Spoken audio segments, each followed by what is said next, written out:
Hey everybody, I am back with a Scraptastic design team layout, and this layout is called Cookie Thief. And I apparently have a cookie thief in my house.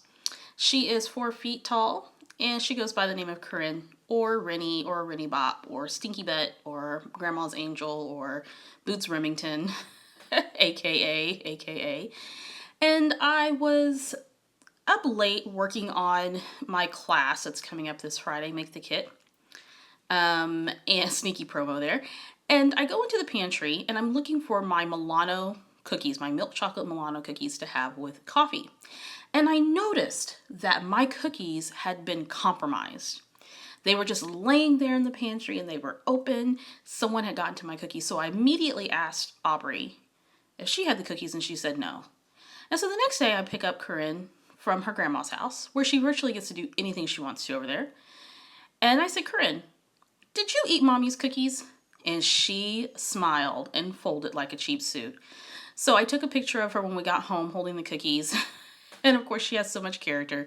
And she did admit to eating the cookies because she says, Mommy, I was hungry.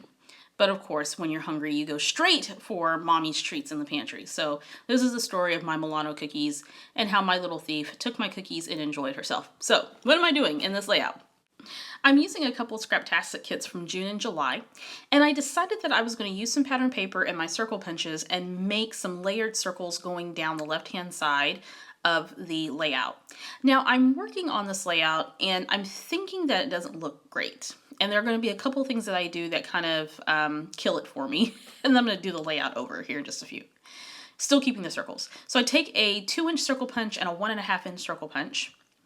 And I use the 1.5-inch circle punch first, and then I use the 2-inch circle punch around it to make those hollow circles. So I'm using the inside and the circles that I punched through, punch the circle out of. Lord have mercy. I'm not even explaining that right. You saw what I did. Anyway, so I have all these circles layered, and I took some other die cuts and stickers and such from the kit.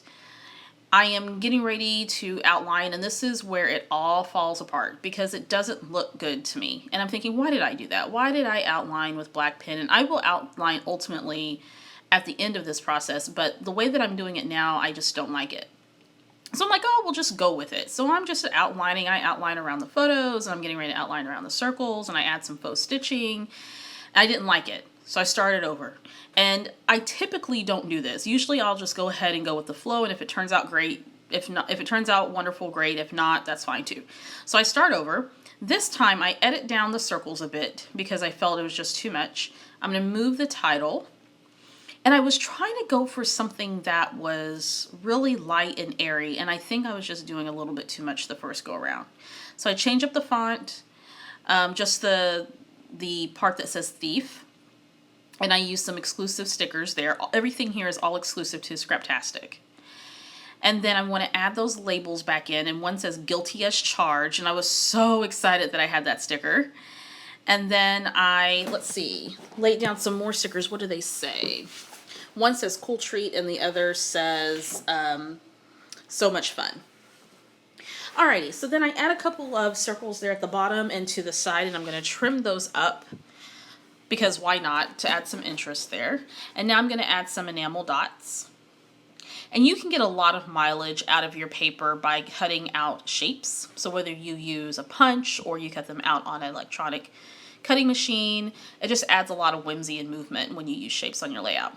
So then I decided I need to do some more journaling than what I had initially intended. And so I just, of course, recap what happened to my precious Milano cookies. I had like 3 left out of the package, and if you eat Milano cookies, there's not a lot of them in the package, so I covet my cookies, and I'm gonna have to hide them.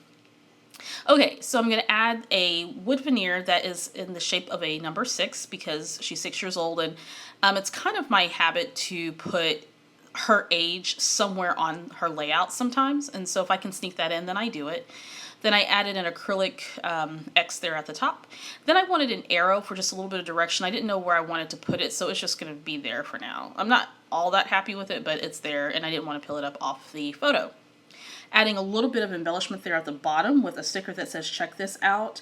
And the arrows are going away from Corinne. I want them to go towards her, but it is what it is. Now I'm going to do a little outlining, but this time a little bit more intentional, and I'm just going to do it around the edge of the page. And I probably should have continued it in the part where the circles are at the edge, because when I took a picture of it, it looks like it's cut out. But that's okay. I'm going to add some Heidi Swap Mist to that in Black Velvet. And let's see, move that out the way, my little mist box. I'm going to add just a little bit more. I'm going to call this done. All done. So there we go, my little cookie thief in all her glory. And the consequences of my little cookie thief stealing cookies was pretty swift. Got lots of tickles and tons of kisses on the cheek. All right, here are some pictures. Make sure you check out the Victoria Marie blog for more details about this layout, as well as my upcoming course, Make the Kit, a mini course. And in this course, we are going to take what we have in our scrapbook stash to build custom scrapbooking kits that you can use. Details are found on the Victoria Marie blog. Thank you guys for stopping by.